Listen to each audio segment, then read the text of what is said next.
bitewe n'inama twagize idasanzwe itariki 22 ku munsi wa Mungu z'ukwezi kwa kabiri 2015 twasanze umushinga ntahe Kenese Jacques yahora arongoye umugambwe yagiye mu runani rugira kabiri kandi twari dusanzwe dufise urundi runani twarimo gwitwa Kopa dusanga agiye mu runani rw'amizero yabacinyijwe mu byo twamubajije ntashoboye kudusigura tubagena mu runani hama amateko y'umugambwe twari dufise nta kuntu ushaka kwinjira mu nani zibiri hama tuzokwinjira mu matora turi mu nani zibiri ntibikunda kubera yuko twabonye kugira tugire kongre ubungwe bidashoboka twasisemo yuko tuzogira kongere nyuma y'amatora ariko muri umwanya twaba turahereza umugambwe gifata kibanza Ndagijimana Elise cadushiraho na Ndayishimiye Joel akumuvugizi na Bonaventure nk'abavugizi.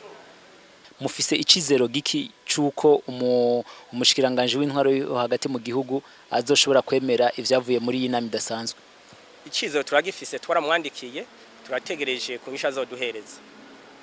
Nimba aho tuzokwitura tuzokurikiza nyuma yaho uko tuzotumaze kurumana atwishuye.